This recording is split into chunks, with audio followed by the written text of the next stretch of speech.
사순절 첫째 주일입니다. 함께 마음 모두어 묵상하심으로 주일 예배를 시작하겠습니다. 내 백성아 들을지어다. 내가 말하리라. 이스라엘아 내가 내게 증언하리라. 나는 하나님 곧 내 하나님이로다. 나는 내 재물 때문에 너를 책망하지는 아니하리니 너의 번제가 항상 내 앞에 있음이로다. 사랑의 하나님, 우리의 고난 속에서도 함께 하시는 하나님의 은혜를 기억합니다. 이 시간 우리가 마음을 열고 입을 열어 하나님을 찬양합니다. 우리 가운데 임하셔서 우리의 마음에 기쁨이 임하게 하시고 하늘의 소망 가득하게 하여 주시옵소서. 우리 안에 임재하시는 예수 그리스도 이름으로 기도하옵나이다. 아멘.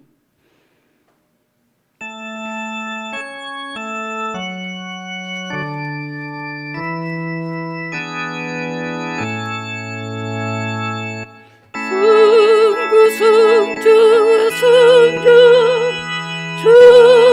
찬송과 영광 돌려 보내세 대주로 지금까지 또 영광을 강도록 성삼위기 영광 영광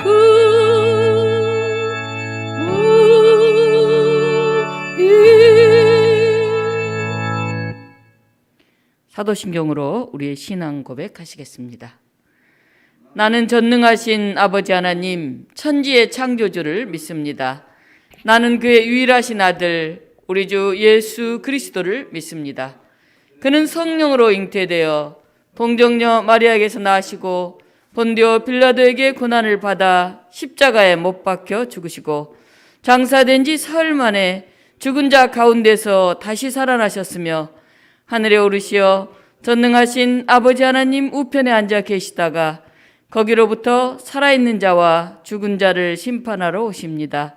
나는 성령을 믿으며 거룩한 공교회와 성도의 교제와 죄를 용서받는 것과 몸의 부활과 영생을 믿습니다. 아멘. 찬송가 33장 함께 부르겠습니다.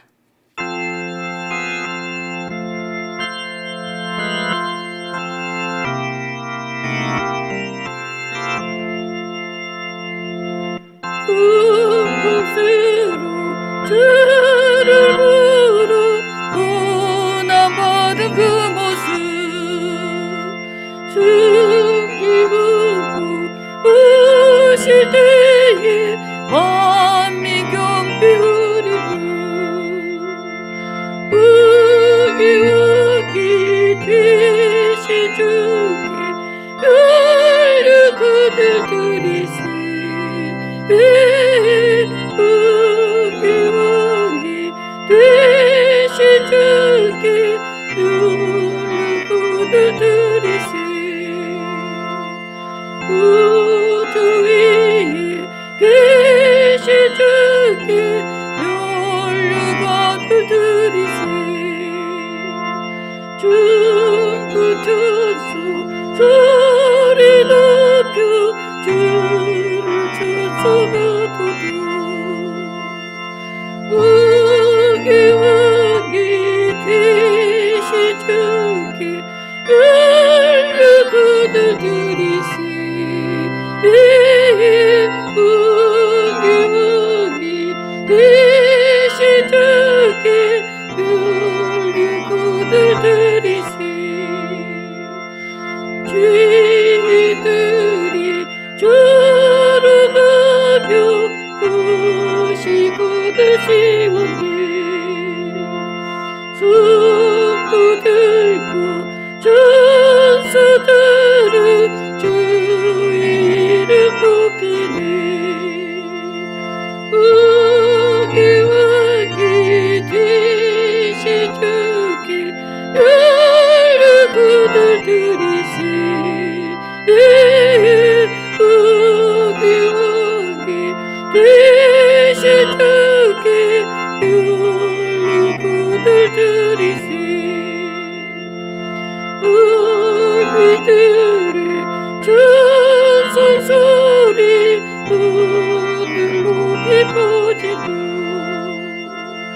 오늘 보죠 할아버지 기쁨 흘려봅도록 왕이 되신 주께 연락을 드리시 왕이 되신 주께 연락을 드리시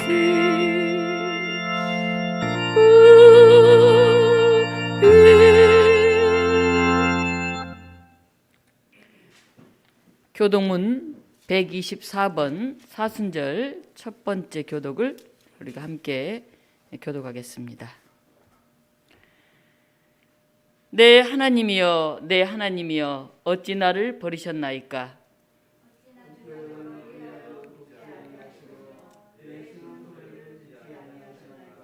내 하나님이여, 내가 낮에도 부르짖고 밤에도 잠잠하지 아니하오나 응답하지 아니하시나이다.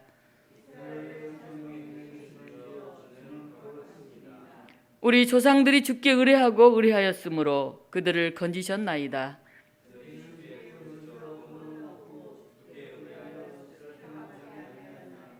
나를 멀리하지 마옵소서. 환난이 가까우나 도울 자 없나이다.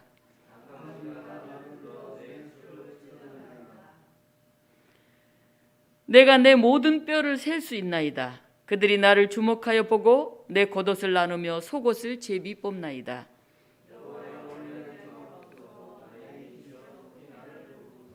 나를 사자의 입에서 구하소서. 주께서 내게 응답하시고 들소의 뿔에서 구원하셨나이다.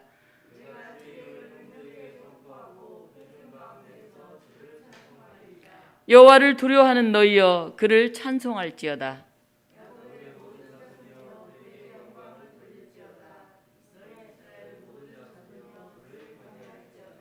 아멘.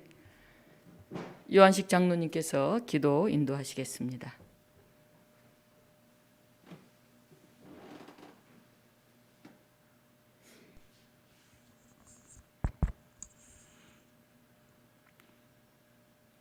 저희의 삶의 주인이 되시어 주의 팔로 인도하여 주시는 하나님, 이 시간 거룩한 성회로 모여 하나님의 인자하심을 찬양하며 감사할 수 있는 복을 허락하시니 감사합니다. 오늘 교회와 가정 각 처소에서 예배드리는 모든 성도들에게 여호와를 내 하나님으로 인정하고 명령과 법도를 지키며 주의 음성을 듣는 믿음의 성도들 다 되게 은혜 내려 주시옵소서. 허물 많은 저희들을 물리치지 않으시고 오늘도 하나님의 전에 나와 회개로서 용서받게 하시고 은혜받게 하시니 감사합니다. 저희들 입으로만 길게 기도하는 자들이 아닌 진정과 신령으로 하나님 앞에 서는 성도들 되게 은혜 내려 주옵소서. 오늘 모든 성도들 말씀을 의지하면서 성령의 감동과 감화가 충만한 예배가 되게 하시옵고 하나님이 받으시는 예배, 풍성한 열매가 있는 살아있는 예배가 되게 하여 주시옵소서. 사순절 첫째 주일입니다. 주님의 고난을 생각하며 건건한 마음으로 기도할 수 있게 하여 주옵소서. 이 나라를 지으신 하나님, 3월 9일 이 나라의 대표를 뽑는 선거일입니다. 이 나라를 앞으로 5년을 이끌어갈 그런 사람을 보내주옵소서. 또 이 나라가 모든 민족을 위해 뛰어나게 하사 찬송과 명예와 영광을 삼으시고 하나님 여호와의 성민으로 되게 축복하여 주옵소서. 교회의 주인이 되시는 주님, 이 시간 영육간의 문제로 나온 성도들이 있습니다. 이 예배를 통하여 치유받고 해결함을 받는 축복의 시간이 되게 하옵소서.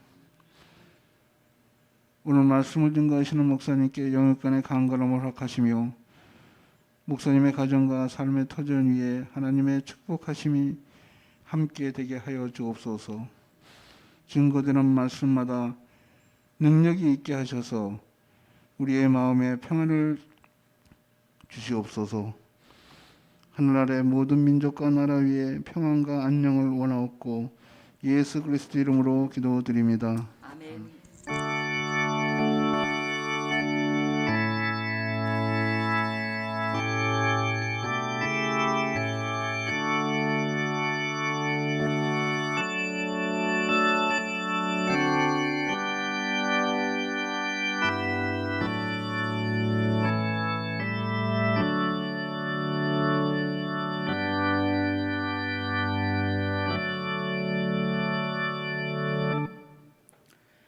찬송가 261장 함께 부르시겠습니다.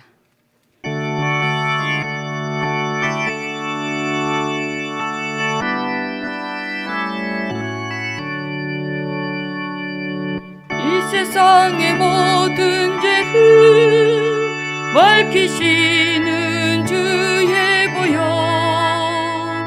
성자 예수 그 귀한 피 찬송하고 찬송하세.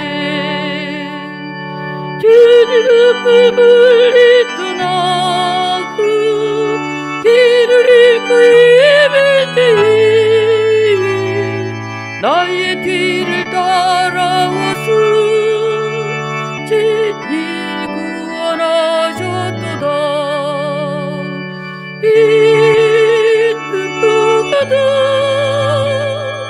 있는 모두도 주의 흘리신 보혈로 이기 씻어 주옵소서. 마시고 쓰셨으니 이로 얼굴 물드셨고 십자가에 모진 것도 너를 위해 당하셨네. 물로 영영할 수 없는 으세주의 그 선하신 은혜와 그 신사를 찬송하고 찬송하세. 이 누구나도 이 누구나도 주의 흘리신 보혈로 이기 씻어 주옵소서. 아버지를 멀리 떠도 푸른 길을 저버리고 여러 가지 죄악으로 주같이 되었으니 물 같은 그 지구는 씻을 수가 없네. 주여 귀한 보배 빼고 늘 정결케 하옵소서. 있는 그다다 있는 그다다 주의 흘리신 보혈로 이기 씻어 주옵소서.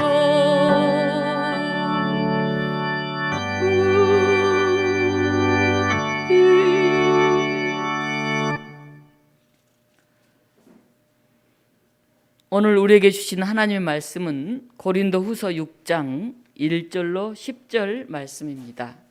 신약성경 291쪽에 있습니다.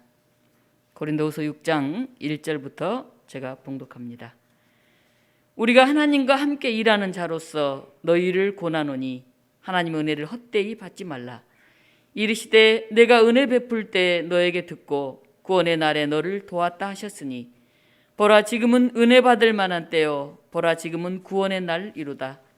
우리가 이 직분이 비방을 받지 않게 하려고 무엇에든지 아무에게도 거리끼지 않게 하고 오직 모든 일에 하나님의 일꾼으로 자천하여 많이 견디는 것과 환난과 궁핍과 고난과 매맞음과 갇힘과 난동과 수고로움과 자지 못함과 먹지 못함 가운데서도 깨끗함과 지식과 오래 참음과 자비함과 성령의 감화와 거짓이 없는 사랑과 진리의 말씀과 하나님의 능력으로 의의 무기를 좌우에 가지고 영광과 욕됨으로 그러했으며 악한 이름과 아름다운 이름으로 그러했느니라.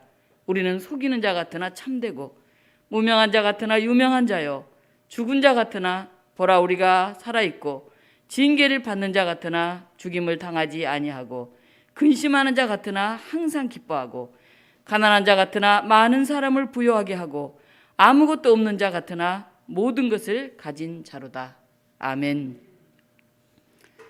오늘 이 말씀으로 하나님과 함께 일하는 자, 이런 제목의 말씀을 증언하겠습니다. 지난주 창립 40주년 예배에 우리 교우들이 함께하여서 풍성한 새 출발을 할 수 있어서 참 기뻤습니다. 이제 광야 1세대를 넘어서 가나안 1세대가 준비되는 그런 시점에 서 있습니다. 광야 40년을 한결같은 믿음으로 지내온 여호수아와 갈렙 같은 분들이 있기에 그분들을 기억하면서 이제 새 땅의 비전을 열어가는 그런 독립문 교우 여러분 되시기를 기원합니다. 예배당, 목양실, 또 모임방 2를 단장하면서 40주년 현수막에 새겼던 선구를 다시 한번 새겨봅니다. 너희도 성령 안에서 하나님이 거하실 처소가 되기 위하여 그리스도 예수 안에서 함께 지어져 가느니라. 저와 여러분 한 사람 한 사람이 하나님이 거하실 성전입니다. 우리가 성령 안에서 예수 그리스도 안에서 함께 단장되고 함께 세워져 갑니다. 이것이 오늘 우리들의 고백입니다.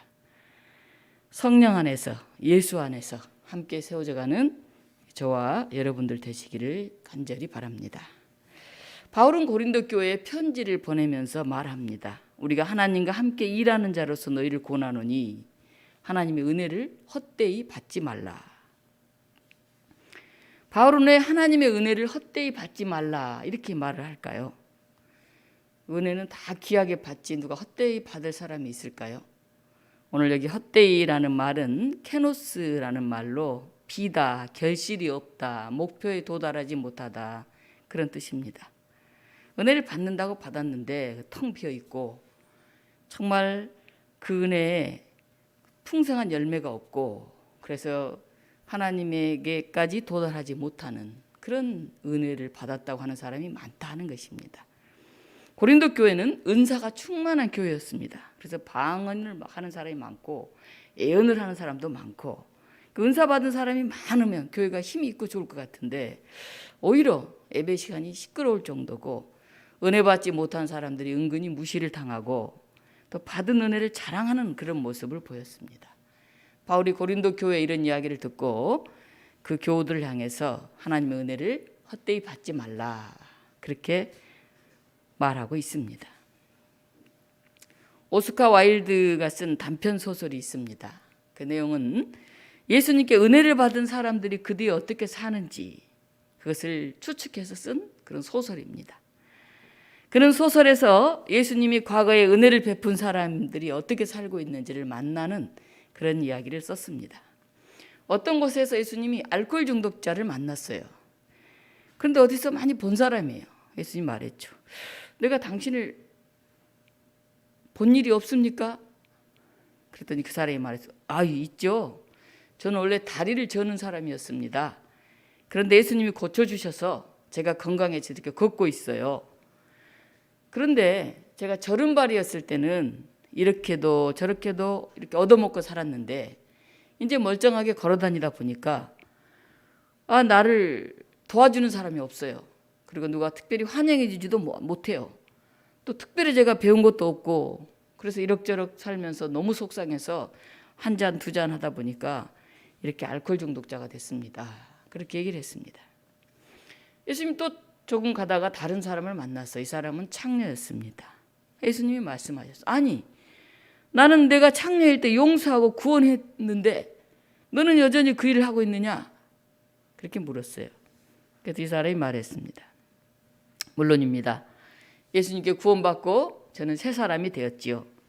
그래서 하나님이 딸이 되고 너무 감사해서 이 창녀 생활을 청산을 했습니다.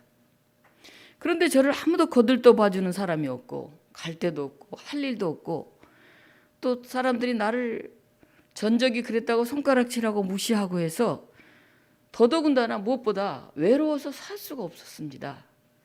그래서 힘들지만 다시 옛날 직업으로 되돌아와서 삽니다. 이렇게 말했습니다. 다른 곳에서 예수님이 또 한 사람을 만났는데 이 사람 혈기가 왕성해가지고 주먹을 휘두르면서 막 싸움을 하는 조폭을 만났어요. 예수님 보니까 옛날에 본 사람이에요. 아니, 자네는 어떻게 해서 이렇게 폭력배가 되었나? 물었어요. 주님, 제가 옛날에 원래 시각장애인이었잖아요. 앞을 못 봤잖아요. 근데 주님이 제 눈을 뜨게 해주셨어요. 그래서 얼마나 감사하고 감격했는지 몰라요. 그런데 눈을 감고 있을 때는 잘 몰랐는데 눈을 뜨고 나니까 정말 안 입고 온 사람들이 너무 많은 거예요. 아니, 세상이 이렇게 더럽고 치사하나, 이렇게 부조리하나, 이렇게 부정부패가 많나, 이렇게 타락되었나, 막 울분이 터져 나와서 제가 참을 수가 없어 주먹을 쓰다 보니까 조폭이 되었습니다. 이렇게 말을 했습니다. 우리가 예수님을 만나서 은혜를 받은 것, 그게 중요한 것이 아닙니다. 문제는 은혜를 받은 이유입니다. 세상의 모든 사람들은 다 하나님의 은혜를 입고 태어나서 은혜 가운데 삽니다. 하나님 은혜를 입지 않는 사람은 이 세상에 없어요. 뭐 자기 마음대로 이 세상에 태어난 사람 없잖아요. 그런데 세상에는 두 부류의 사람이 있습니다. 은혜 속에 살면서 은혜를 감사하는 사람이 있고 은혜를 배반하고 사는 사람이 있습니다. 오늘 사도 바울은 고린도 교우들에게 말합니다. 은혜를 헛되이 받지 말라. 정말 하나님의 은혜를 제대로 받은 사람은 그들의 삶이 달라진다고 하는 것이죠. 변화하지 않고 달라지지 않고 받은 은혜에 멈추고 오히려 그것을 헛되이 사용하게 되면 은혜를 받기 전보다 훨씬 나쁜 결과가 올 수도 있다 하는 것입니다. 그리고 이사야서 49장을 인용해서 이렇게 말을 합니다. 이르시되 내가 은혜 베풀 때 너에게 듣고 구원의 날에 너를 도왔다. 이사야가 언제 이 말씀을 했을까요? 바로 이스라엘이 바벨론 포로에서 해방되고 회복될 것이라고 그 선포한 내용이에요. 나라가 망했고 포로로 끌려갔고 세상이 끝나버린 것 같았는데 아니, 내가 은혜 베풀 때 너에게 듣고 구원의 날에 너를 돕는다. 그렇게 얘기를 한 것입니다. 즉 바벨론 포로에서 해방되고 회복될 것을 선포한 내용이에요. 그런데 그 먼 나중에가 아니라 이사야는 말합니다. 지금이 구원의 때고 지금이 책임의 때고 지금이 결단의 때다. 지금 그 복음을 받아들여라. 이렇게 얘기를 합니다. 보라, 지금이 은혜 받을 만한 때요. 보라, 지금은 구원의 날이다. 바울은 바로 이 말씀을 오늘 우리에게 다시 전하고 있습니다. 제가 창립 40주년을 맞이하면서 지난주 너희는 나를 누구라 하느냐 이렇게 물으셨는데 보라, 지금이 은혜 받을 때요. 지금이 구원의 날이다 하는 이 말씀을 듣습니다. 제주도 하면 생각나는 게 있죠. 뭐가 생각납니까? 제주도. 돌하루방. 권사님 정확히 돌하루방이 생각난다. 네. 사람들이 처음 제주도에서 농사를 짓기 시작하니까 이 곳곳이 화산석 투성이에 돌이 뽕뽕 구멍 나 있는 그런 돌밭을 개간을 했는데 여기 농사 짓기 여긴 괜찮겠다 하고 이렇게 개간을 했고 조금만 파고 들어가면 그 여지없이 그냥 화산석 구멍 뽕뽕 뚫린 돌들이 나타나는 거예요. 그래서 돌이 이렇게 많나. 그 돌로 이제 밭 두굴 딱 쌓기 시작했어요. 밭을 개간하는데 돌이 하도 많이 나오니까. 그리고 바람이 워낙 많잖아요. 그러니까 그걸 이제 겸사겸사 돌도 많고 바람도 많고 하니까 밭 두굴 쌌어요. 튼튼히 쌌죠. 그런데 이게 100년을 넘어가도 괜찮겠다 할 정도로 쌌는데 바람이 조금만 돌담이 확 무너지는 거예요.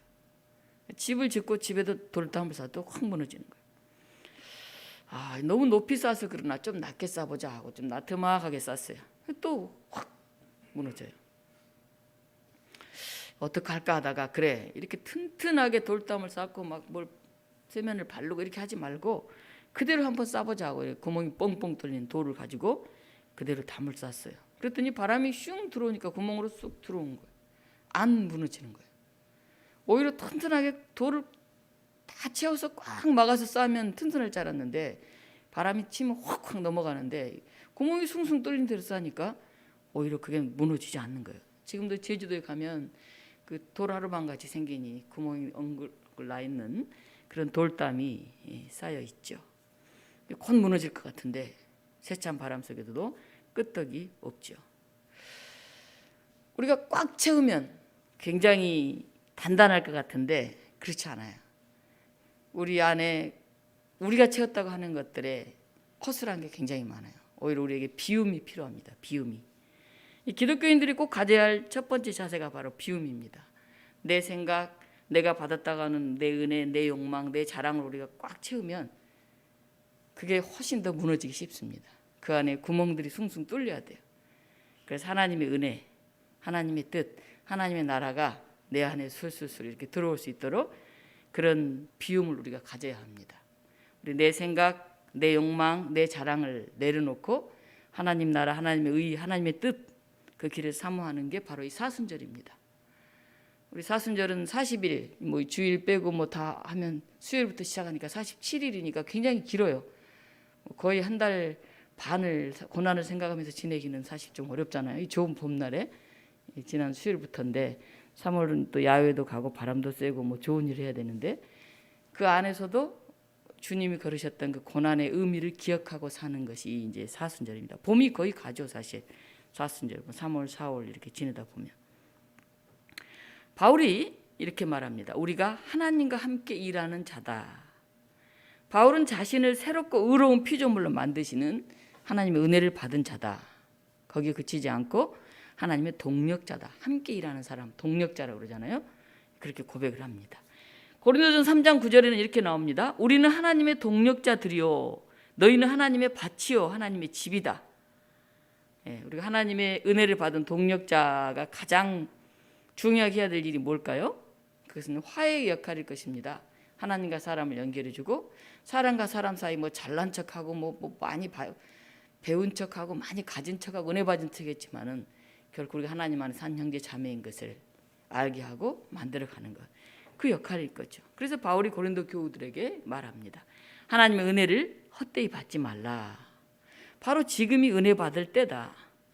우리가 복음을 받아들이고 나면 그 순간이 바로 구원의 시점이 된다는 거죠. 먼 미래 그때쯤 되겠지가 아니라 바로 지금 구원의 날이 밝아온다는 것이죠. 그래서 오늘 이 순간 우리가 구원을 받았다고 하면 구원받은 사람답게 화해를 전하고 오히려 그 순간 결단하고 오히려 그 순간 더불어서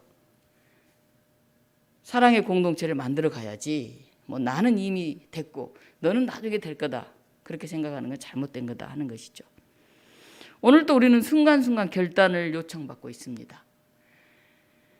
지금은 그런 일이 별로 없을 것 같은데 지금도 세상에는 전쟁이 끊이지 않습니다. 러시아가 우크라이나를 침공해서 온 세계의 이목이 집중되고 있습니다.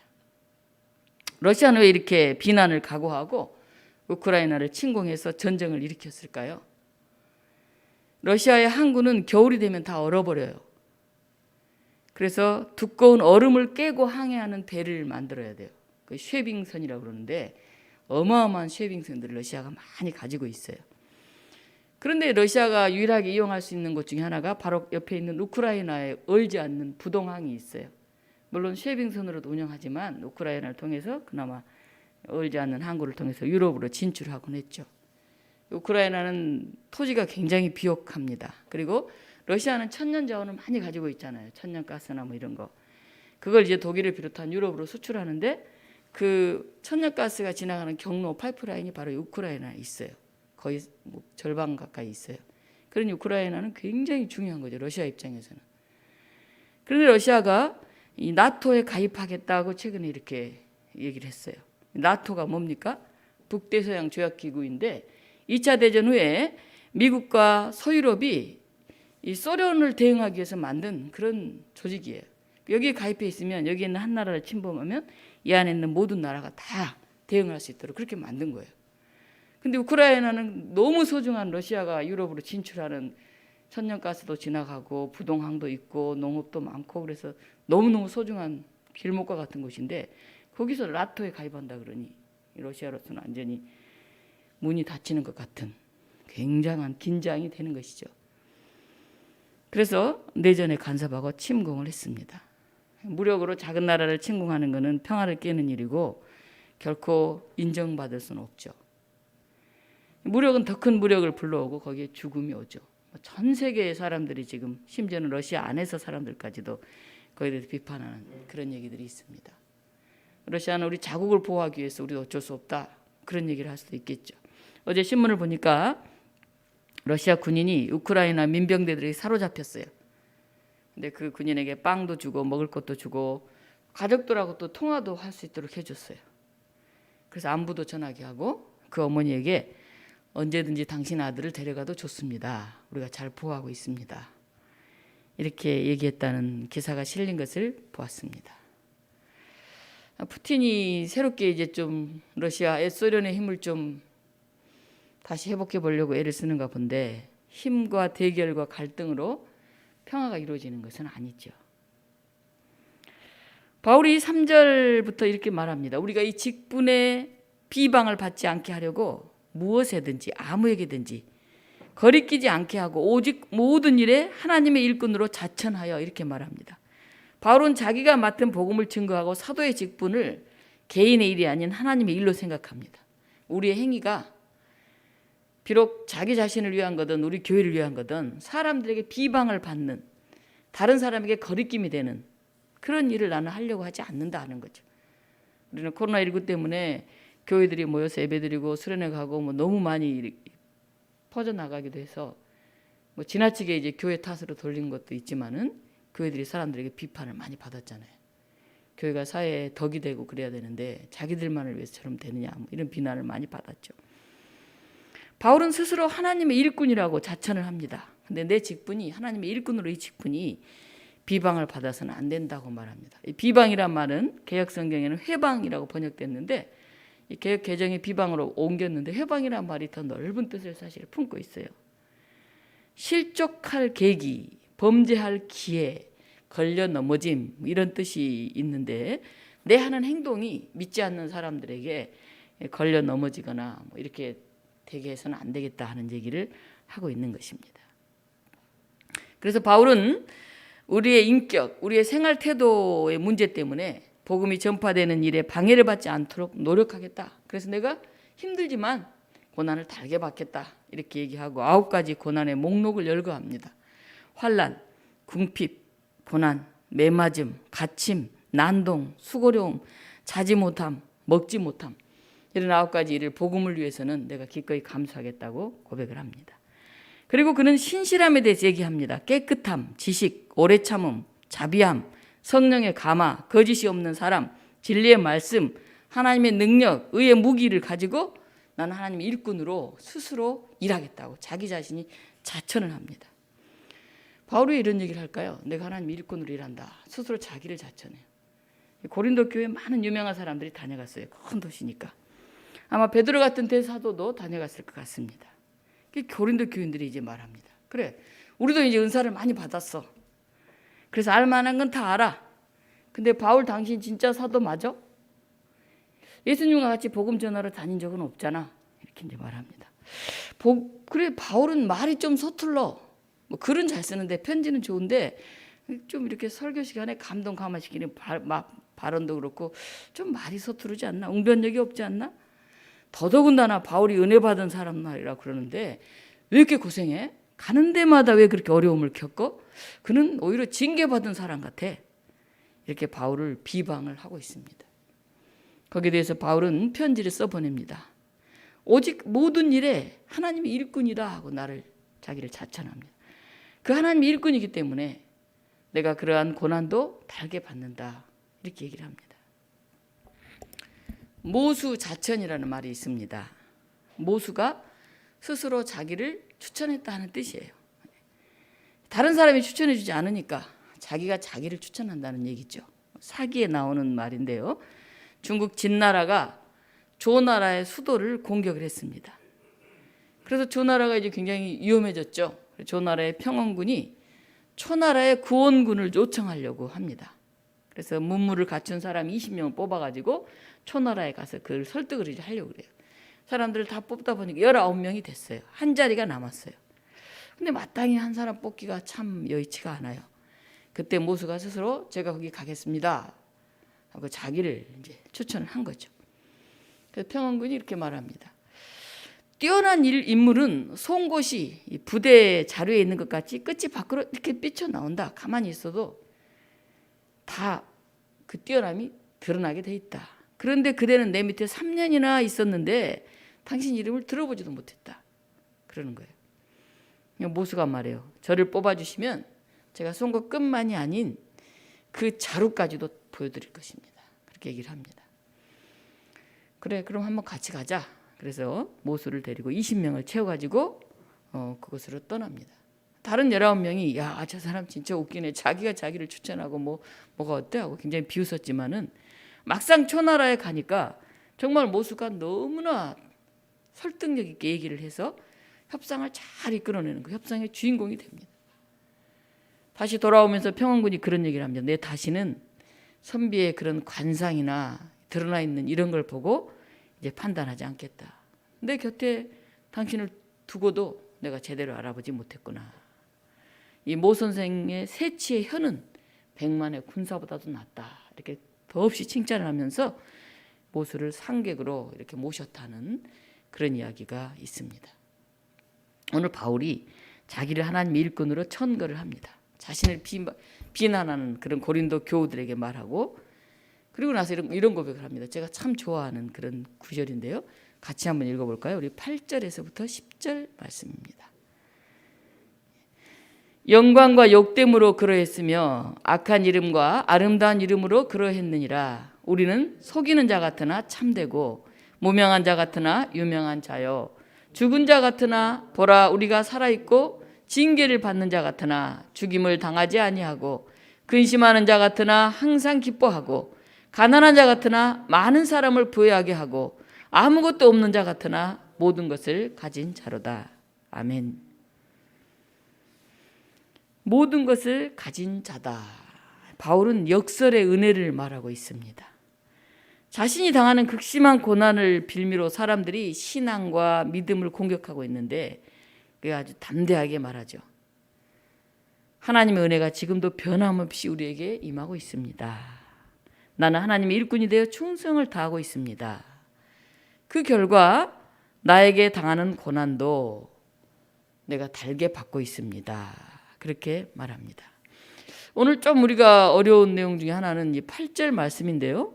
영광과 욕됨으로 그러했으며 악한 이름과 아름다운 이름으로 그러했느니라. 왜 영광과 욕됨이 같이 나올까? 악한 이름과 아름다운 이름이 같이 나올까? 우리가 이렇게 생각할 수 있습니다. 하나님의 일은 영광이 있고 또 아름다운 이름만 있는 것은 아니다 하는 것입니다. 영광 안에는 욕됨이 함께 있다는 것입니다. 아름다운 이름 안에는 악한 이름도 함께 있다는 것입니다. 하나님의 은혜는 동시에 피할 수 없는 그런 고난의 길도 가지고 있다는 것입니다. 그래서 어느 하나만 영광과 아름다운 이름만 이렇게 취할 수는 없다는 것입니다. 욕됨도 있고 또 거기에서 악한 이름도 우리가 때로는 받게 되고 만나게 된다는 것입니다. 그럼 아마 고린도 교인들이 이렇게 물을 것 같아요. 아니 그러니까 하나님의 일꾼으로 충성하면 형통하게 된다는 것이요 고난을 받게 된다는 것이요. 성경에서는 그 둘 다라고 말합니다. 둘 다. 여기에 역설이 있죠. 역설. 아니 영광이면 영광이고 아름다움은 아름다움이지 욕됨과 또 악함이 어떻게 같이 있느냐 우리가 생각할 수가 있습니다. 우리가 예수님을 믿어서 하나님의 자녀가 된 사람은 우리가 지금 하나님의 은혜를 누리면서 살아갑니다. 그리고 동시에 세상의 고난도 당해요. 그래서 그리스도인들은 저 사람들은 좀 속이는 사람 같아. 뭐 없는 걸 막 얘기하는 뻥치는 사람들 같아. 보이지도 않는데 말장난하는 것 같아. 이렇게 보여질 때가 있습니다. 그러나 우리가 말하는 그 복음은 진리입니다. 그리고 우리 그리스도인들은 무명한 사람들 같아요. 별로 이름도 누가 관심도 가져주지 않는 것 같아요. 우리 하나님의 자녀이기 때문에 하나님께서 살펴주시고 하나님이 사랑하시는 보배로운 사람이다. 그런 우리는 고백을 합니다. 또 우리가 그리스도인으로 살면서도 여전히 이 세상 속에 있기 때문에 근심과 걱정이 있어요. 그리고 하나님의 일꾼으로 온전히 충성하지 못하고 있는 것 같은 그런 고민도 있어요. 그러나 우리 안에 하나님 주시는 기쁨으로 때로는 차고 넘칩니다. 놀라운 우리 안에 그런 고백이 있습니다. 또 우리 그리스도인들을 보면 이 통장에 잔고가 별로 없어서 참 가난한 삶을 사는 것 같아요. 그러나 성전 미문에 앉은 안진뱅이에게 이 베드로와 요한이 말합니다. 은과 금은 내게 없거니와 예수 그리스도 이름으로 그를 걷게 만듭니다. 많은 사람들에게 은혜를 나누고 그 사람들을 부유하게 만드는 그런 일을 합니다. 그래서 바울은 마지막에 이렇게 선언하죠. 우리 그리스도인들은 아무것도 없는 자 같으나 실상은 많은 것을 가진 자로다. 그렇게 고백합니다. 하나님과 함께 하나님 안에서 사람들을 세우고 살리고 화해하게 하는 그런 역할을 해가는 것입니다. 여기 사전 투표하신 분들 많으신지 모르겠네요. 우리 어르신들 투표하셨나요? 아직 안 하셨죠? 이제 수요일 날 투표하실 거죠. 저는 엊그제 금요일 날 가서 투표를 하고 왔습니다. 이번 투표 대선에서 20대 표심이 굉장히 중요하다고 그러잖아요. 그러니까 어떤 사람은 20대 남성을 잡기 위해서 막 애를 쓰고 어떤 사람 20대 여성 마음을 잡기 위해서 막 애를 쓰는 그런 모습을 봅니다. 그래서 이 성평등 이슈가 이번 선거처럼 중요하게 등장한 적이 별로 없는 것 같아요. 이 페미니즘, 남녀 평등. 요새 남성들이 젊은 남성들이 요새 여성들만 너무 이렇게 높이면서 우리가 오히려 자꾸 가해자 취급을 받고 우리가 역차별을 받는 것 같다고 그렇게 불평하는 젊은이들이 있습니다. 반대로 여성들 속에서는 여전히 유리천장이 너무 보이지 않는 천장이 두껍고 남성 중심적인 이 가부장적 문화로 똑같이 일해도 집에 오면 훨씬 여자가 많이 가사노동해야 되고 더군다나 육아 등을 오롯이 여성이 감당하게 되기 때문에 우리는 결혼하는 것 자체가 부담스럽다. 아이 낳는 건 더 부담스럽다. 그래서 젊은 애들은 그렇게 얘기하는 사람도 많습니다. 근데 여성과 남성은 전혀 다른 두 부류의 사람이 아니에요. 사실 우리 안에는 남성성, 여성성이 다 들어있어요. 이 정신분석학자 칼 융이 아니마와 아니무스가 우리는 적절하게 균형을 이루어야 된다. 그런 얘기를 합니다. 이 융은 남성에게 있는 여성적 요소, 그걸 이제 아니마라고 하는데요. 아니마는 상당히 관계 중심적으로 남을 배려하고 위로하고 함께 살아가는 이런 요소들이 있습니다. 남성 안에도 그 부분이 있다는 거죠. 저 밑에 깔려 있지만 그 부분이 올라온다는 거죠.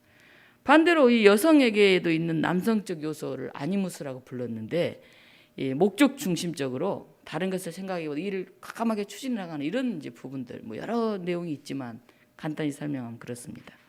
그래서 사람이 중년기가 되면 저 밑에 있는 남성은 여성적인 요소가 이렇게 올라가고 여성은 남성적인 요소가 올라와서 더 넓어지고 폭이 다양해진다는 거예요.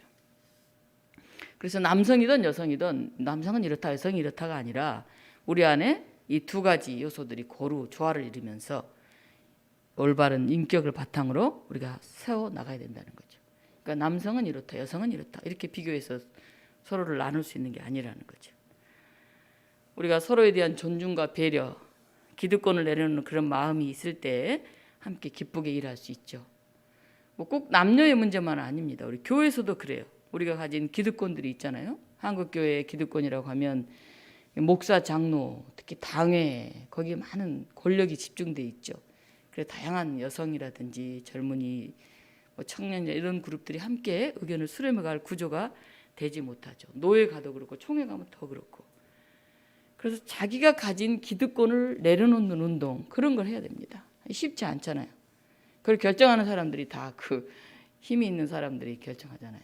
국회의원쯤 되면 대부분 힘 있는 사람들이 되지 않습니까? 약하고 어려운 사람들 그 일을 못 하잖아요.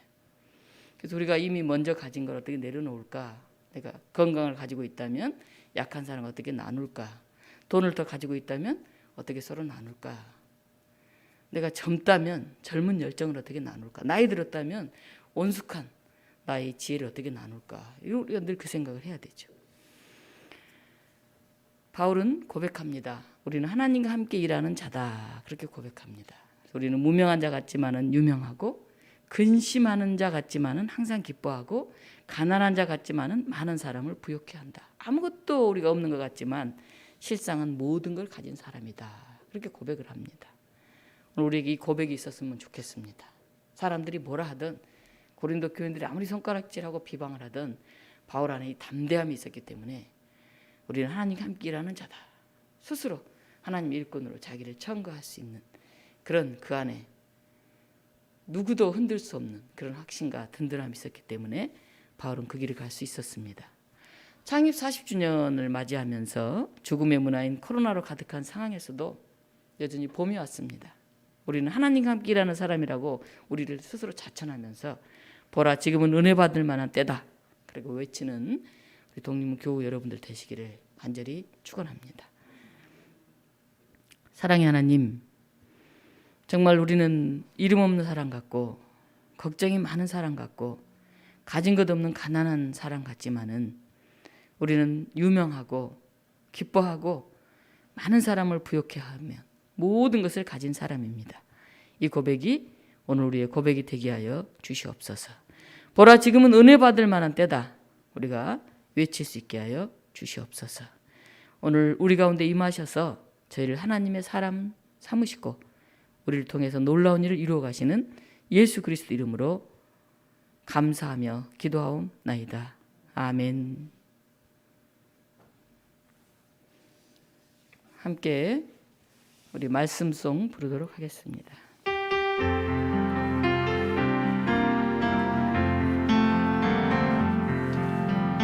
이 말씀 뚫어 서는 동안 지치지 않게 하시고 이 말씀 뚫어 서는 동안 주님 뜻대로 이루소서. 이 말씀 뚫어 서는 동안 지치지 않게 하시고 이 말씀 뚫어 서는 동안 주님 뜻대로 이루소서.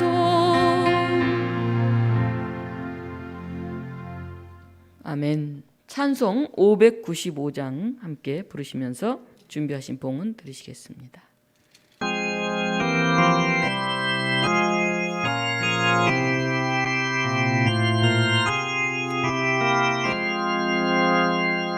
아무튼 공부는 그 주를 높이고 은영원 그 무도로 잘 인도하기로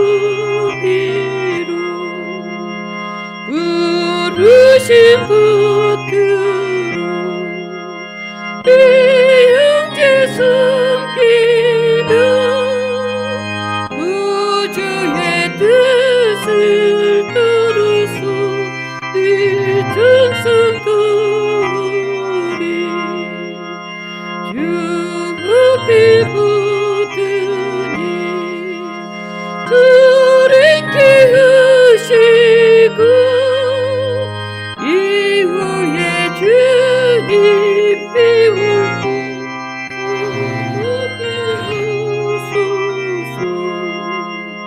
나 흙수기 유수 늘 기도드리며 내 믿음 변치 않도록 날 도와주소서.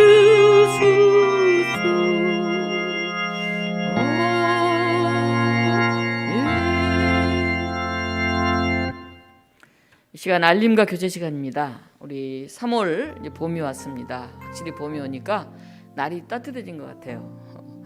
겨울 옷을 벗어 던질 때가 온 것 같은데 우리 앞뒤 옆 사람들 함께 봄 인사 함께 나누겠습니다. 샬롬. 네, 주님의 평안을 빕니다. 네, 봄이 왔습니다. 봄이 왔습니다. 네. 오늘 사순절 첫째 주간입니다. 우리 보라색으로 바뀌었는데 휘장이 주님의 고난을 생각하면서 이 땅에 고난받는 이웃들, 코로나19 때문에 고생하는 사람들, 우리 국민들, 또 의사, 간호사들, 또 전쟁으로 고난 중에 있는 우리 우크라이나 국민들, 또 약한 나라들, 또 우리 곁에 기억나는 연약한 이들을 기억하면서 함께 기도해 주셨으면 좋겠습니다. 사순절 묵상집이 준비되어 있습니다. 지난주 창립주일 행사를 워낙 바빠가지고 여러분들이 오시느라고 한 부씩 드린다는 게 못 드렸네요. 위에 올라가면 한 부 있으니까 그 내용이 굉장히 잘 되어 있습니다. 우리 가정 예배서로 매일 읽고 있지만 또 사순절 묵상집을 가져가셔서 읽어주시면 좋겠습니다. 다음 주는 청년주일입니다. 우리 청년들이 좀 새롭게 용서 숨치는 그런 때가 되었으면 좋겠는데요. 청년 중에서 기도도 준비해 주시고 또 찬양도 하시고 함께 예배를 준비해 주시면 좋겠습니다. 다음 주에는 우리 조용원 전사님께서 말씀을 증언하시겠습니다. 지난주 창립 40주년 예배를 참 은혜 가운데 잘 드렸습니다.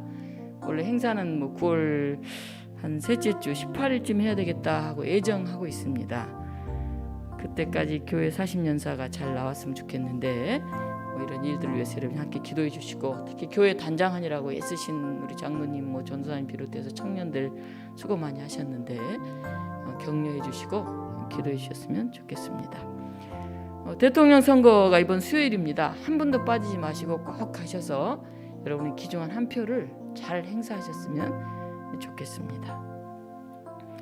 우리 고 한영소 집사님 이제 72세신가요? 목요일 날 소천하셔서 오늘 장례를 치릅니다. 어제 장로님 비롯해서 저와 교우 몇 분이 다녀왔습니다. 참 언제나 떠나 보낼 때는 아쉬움이 많은데 함께 위로하시고 기도해 주셨으면 좋겠습니다. 같이 기도하시겠습니다. 생명의 하나님, 또 봄이 옵니다. 움츠러들었던 우리의 마음을 펼치게 하여 주시옵소서. 오늘 고 한영소 성도님 장례식이 있는 날입니다. 우리 아쉬움이 있습니다. 우리가 고인을 기억하게 하시고 그 가족들 안에 하나님의 평화가 임하게 하여 주시옵소서. 하나님, 창립 40주년을 마치고 새롭게 사순절을 맞이합니다. 여전히 이 땅에 전쟁의 소식이 연약한 이들이 힘들어하는 그런 한숨과 아우성이 있습니다. 하나님, 우리가 주님의 사랑의 마음을 가지고 연민을 가지고 돌보게 하시고 나눌 수 있는 그런 사순절이 되게 하여 주시옵소서. 우리 청년 주일이 다가옵니다. 교회 청년들이, 젊은이들이 더 푸르게 성장해 갈 수 있게 하시고 더 비전 있게 이 교회를 또 이 나라를 세워가는 젊은이들이 되게 하여 주시옵소서. 하나님께 우리 예물을 드립니다. 하나님, 기쁘게 받아주시옵소서. 특별히 우리 어르신들 일찍 와서 늘 기도하며 예배를 준비하는 우리 어르신들의 삶에 위로를 주시고 힘을 주시고 비전을 주셔서 늘 교회와 더불어서 우리 어르신들 평강이 임하는 그런 시간들 되게 하여 주시옵소서. 우리에게 많은 것 주시고 바로 지금 오늘이 은혜 받을 때라고 말씀하신 그 말씀을 우리가 고백하게 하여 주시옵소서. 감사드리며 예수 그리스도 이름으로 기도하옵나이다. 아멘. 459장 함께 찬송 부르시겠습니다.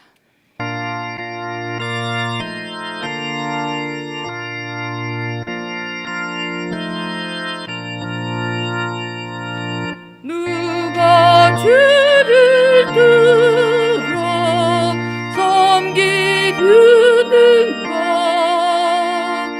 누가 주를 뜨는 주만 따를까? 누가 주를 섬겨 남을 구할까? 누가 주의 뒤를 따라가려나?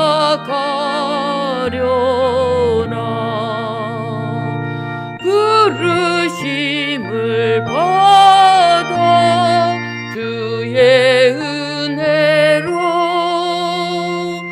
주를 따르니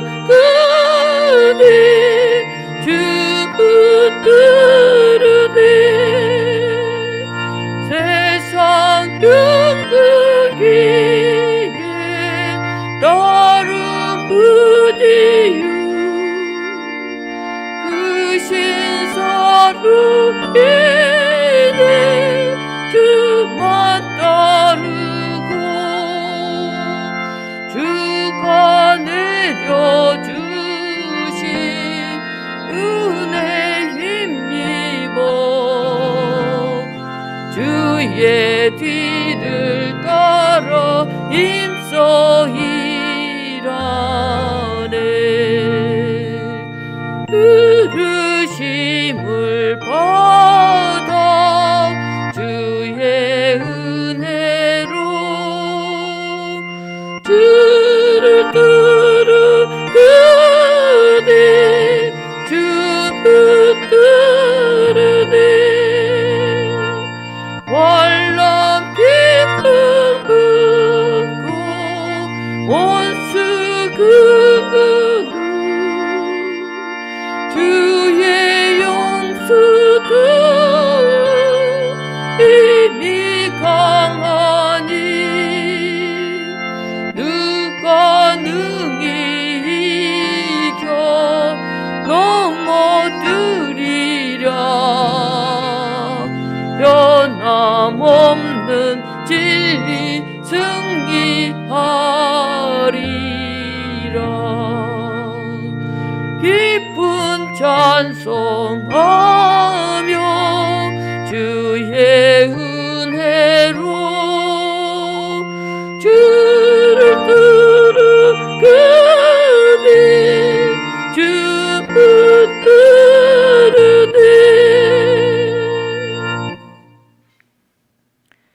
우리 주 예수 그리스도의 은혜와 하나님의 크신 사랑과 성령의 역사하심이 이 땅에 고난받는 이웃들에게 평화를 전하며 하나님 나라의 소망을 증거하며 하나님의 일꾼으로 스스로 자천하며 영광과 고난을 달게 받으며 나아가는 사랑하는 독립문 교우들 가운데 이 시간 이 예배를 기억하고 함께하고 있는 믿음의 형제자매들 가운데 지금부터 영원토록 함께 하시기를